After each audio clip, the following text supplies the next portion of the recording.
Hi everyone, LazyFire here. Welcome back to Battlefield 4. This is Operation Dawnbreaker, and, well, it's going to be another pretty solid beating here. I wanted to get into the attack chopper. I really like flying that thing on this map. It's one of the few maps where it's actually pretty good, and I just couldn't do it. So I got the Little Bird as a consolation prize, and I'm actually pretty happy about how that turned out. First off, their attack chopper decided to stay low, so I basically had him dead to rights from the start. If my gun didn't have to regenerate there, I probably would have had him before he even got around this corner and killed this guy on the bike. Anyways.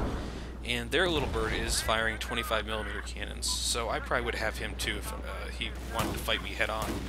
Instead he decided to go after our attack chopper, and I got hit by their mobile AA. Mobile AA on this map is a little wonky, especially on the enemy side of things, or the side of things that China's on right now, because they can more or less just sit on that hill and shit on you if you fly through the main area. But instead, we just knock him out of the sky. I like Wyeth firing his shotgun at these guys like it's gonna kill him. But Wyeth, as a passenger, actually has a pretty good moment later on in this run, so I can't really complain about him firing on people. Right here, this is kind of the weakness of the miniguns right there. I mean, I had that guy pretty much dead to rights and just couldn't finish him off. He just moved around a little bit too much, and the miniguns aren't great for those precise moments. So I decided to go after mobile AA. But then I realized those tracers I'm seeing were the mobile AA firing, and I don't want any of that head on. So I come back over here to A, and I'm just going to keep disrespecting this team by hover capping this point. For only a moment, because I realize how dumb it is, and I decide to get out of there because I see right there mobile AA. He's, if you couldn't see it for that split second it was on there, he had already popped his active protection, and he's waiting for it to recharge. So, and I don't know where I got all those points from. Here's Wyeth's kill. That was pretty good. He just RPG'd the guy out of the helicopter. I love it. But I don't know where those points came from, and he was just trying to get away from our tanks and just got nailed instead. So, right now, waiting for flares. There they are. And you know, I'm just going to patrol and see if I can pick off a couple of guys occasionally. Had to pop flares again because I was getting locked. I think that was actually a lock from their mobile AA. It should be back by now. And right now I'm getting more locks. There's another helicopter that's locking me. Break lock. Another helicopter. And there's stealth jets up in the air. I had already popped flares, so I was in a bad spot here. And you can see Wyeth has abandoned me, but that's fine. It's kind of expected at this point. I was getting pretty handily trounced in the air, and I was just not going to do well. So I get nailed once again. I don't know what hit me the first time. It might have been a rocket from the Hydra. It might have been the mobile AA hitting me. But he got me. The attack chopper gunner probably killed me there. I wish they really told you what that was, who did it. Anyways, I was going to wait a little while and jump into the attack chopper. Decided against it and just picked up a tank when it respawned. It's a few minutes later. You can see that we've actually increased our score pretty heavily here. I mean, it used to be pretty bad. When I was hover capping the A point, we were actually down to 2 points, or no points actually. They were all in contention. So now we've kind of pushed them back into the last 2 points. We're contesting D, and they're stuck inside E mostly. And there's one of their tanks. I blew it up because I'm not too bright. Our guys really should have just grabbed that instead of doing what they're doing there, which is waiting for 2 guys out in the water to come back inside. Don't ask me why, they're just doing it. And I turn this corner, and lucky me, there's their tank. That's a pretty good hit. I'm in a really good spot to fight this guy too. I have an advantage on him. And then I drive right over a mine. And somehow I killed a guy. And the reason I think the tank takes a couple more shots there is because my Sabo round, when it fired, hit somebody who jumped out of the tank to try to assault me. Getting repairs though, that's always good. I was really worried I was not going to get any repairs on this. But I've never driven over an anti-tank mine in this entire game, and that was the first one I've actually seen. People are already preparing for the M2 Slam nerf, I guess. And whatever, I can't complain. I mean, you don't see them too often, so what's the big deal? And more canister shell use. There's going to be a lot of canister shells before it's all said and done here. I really love the canister shell. It's a great secondary weapon in the tank. Yes, it takes a little while longer to shoot, but if you hit somebody dead on, they're dead. There's no coming back from it. And I was saved from a jihad by a puppy. XRT Diablo got him with an S-Raw. And I just returned the favor. I love the canister shell. The thing about the canister shell is that it's actually better to use that on approaching vehicles like the MRAP and Jeep and ATV and so on than it is to use an actual Sabo round or a high explosive round, because it will kill those things in one shot. Right there, or disable them and give me 220 points of out of that disable. I'll take that too. But you'll see it again with another MRAP later on. I just hit it once with a canister round and it just goes to hell. And then later on I'll hit something dead on with a Sabo and it just walks away. Well, it gets heavily damaged. Let's put it that way. That whole middle section there exploding with the gas main scared the hell out of me, because honestly, that is the exact place you don't want to be with your tank, is driving into that. And right here, I'm just waiting for my active protection to regenerate and to see if I can hit that little bird that just fell into the ocean. So much for that. But this area here is kind of where I'm going to spend a little bit of time, not too much more. But it's a good lane to be in, so to speak. You know, you have a good sight onto D, you can have people spawn on you. Goodbye. Once again, Sabo rounds would not have done that. It had to be canister shell. But you have a good sight line up into the E point. Everything is pretty good here. I would really recommend using this point if you can. And you have some pretty good building cover too. So if they want to take a run at you from a helicopter, they have to kind of give you a lot of time to aim at them. So not too bad. Here, you can see the fundamental weakness, though, is that you can't really cap E from here. Okay, so watch. He's lost 8 health. Takes it full on. Only lost... Didn't even kill him all the way. He took that round and a few more HMG rounds from my gunner.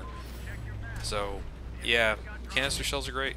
And right there, I think what just happened was my Sabo got caught by his active protection. Which is an interesting way for that to happen. Sabos sometimes go through active protection, sometimes don't. And honestly, the canister shells, I don't know if those go through or not as well. I thought they did, but I could be absolutely wrong. You don't want to use it on a vehicle that can have active protection anyways. Your LAVs and tanks and so on are just, you're not going to do enough damage to be important with a canister shell. With the lightly armored vehicles like the MRAPs and Jeeps and ATVs and dirt bikes and such, yeah, use the canister shell first and foremost, because you're just going to get better results. But that's a lot of strategizing for a round that is mostly about beating down the enemy team. I mean, look at the score right now. And not quite as glorious as our last round, where we only lost, like, what, 128 tickets. We're already past that, but it's getting there. It's gonna get there eventually, actually. And right there, I ran over another mine. I was very confused by that. I thought I actually got hit with a rocket, but I don't see any proof of that, so I think I ran over a mine. And this guy, that's actually a goon. It's basic CQC. And I didn't know it was him. I would have let him go, because all he wants to do is S-Raw helicopters. Oh well. That's a pretty good shot with the Sabo for me, though. And right there, I was wondering what the hell was stopping me. It was that fucking thing right there. Somebody drove an MRAP over me, but while he was ramping me, he was actually throwing C4 on me. So, I deserved that death. That was, I should have kind of seen something like that coming. But here we are a little bit later. I'm going to jump in this helicopter with my good friend Arnold. And we're going to just barely survive a bit of a run here. It's going to be fun, actually. That's their mobile AA back in the spawn, of course. That's where he belongs. And Arnold is running the hell away, as you should when the mobile AA has you in its sights. I do like gunning with a competent pilot just about as much as flying. If you're with a pilot who knows what he's doing, you can really team up and do some good work. And right here, this is exactly why. Arnold turns around, gets this guy in his sights, and we're able to just knock him out of the sky while he's fighting us. He wanted me to hop out and try to grab it. It wasn't going to happen. and their attack chopper, who was coming out to get us, went down as well. So good on him. But we both have to regenerate some ammo here and wait for our health to come back. I'm down to 1 magazine of ammo, and he's told me he's basically got like 3 rockets left that he just fired off there. So we're just going to wait a second, let everything get back to normal, and then head back out. Now, we barely survived that encounter with that mobile anti-aircraft gun before, and I don't really have much confidence in surviving much longer than that if we make another run for it. And this guy is just not leaving his spawn now. Of course, he doesn't really have many options. If you watch the ramp up to where he spawns in, he's kind of isolated and stuck. It's just going to be mine after mine after mine for him. And right there, just getting nailed by him. I don't know what happened. That was pretty damn quick. If you remember this guy, Art Vanderlei, from earlier, that's because he was the guy who jumped out of a tank to get hit in the face with a Sabo round. And, well, I got tired of the mobile AA. I was waiting for something to pop back in that I could jump into, and I just decided that the mobile AA had to die. And so that's where this comes from. I haven't done a lot of jihading lately. It's not really been viable. One of the weird things about playing more of Battlefield 4 is that I've noticed that in Battlefield 3 on the consoles, I could basically jihad all day, every day, and get away with it. Goodbye, motherfucker. But on Battlefield 4, it's a little bit more difficult, and if you miss your first shot, there's less of a chance that you're going to be able to get a second shot on somebody because, well, they can turn a lot faster in this than they could with a controller in Battlefield 3. So I just keep, basically use my jihad abilities sparingly or on certain maps. Looking for spawn beacons here. Somebody was just behind me there. Look at all those, by the way, look at all the mines on that ramp. If they send anyone down here without checking for those things, they're all gonna die. Which is actually what happens in a few minutes. I figure I will just keep sending dirt bikes or quads up into their spawn and just get some kills that way because these guys are not able to go anywhere for the next, I don't know, 3 minutes that it's going to take to drain all their tickets. Of course, I don't know how to drive. Watch this. Oh. What do you expect? But you look how many mines he cleared out by doing that, though. He did pretty good for his team. And right there, I was kind of hoping I would get those guys. Look at this. I love having a silence gun. They don't even know where I am. Down one. I don't know where the other one went, and I didn't realize there was that suppression assist. And I got an assist counts as kill. So, yeah, that was basically it. That's what a beatdown looks like. I think this is actually worse than the Hainan Resort one, if I had to estimate. Look, I couldn't get onto the damn thing. If I had to estimate, it was worse than Hainan Resort, simply because Hainan Resort, they had no chance at all to do anything. They took C for a couple seconds and backcapped us a couple times, but that was about it. So, yeah, those were the 2 beatdown rounds from the other day. I hope everyone enjoyed those. I forget to not close out before I get to the scoreboard, but hey, have a good time. Thanks for watching.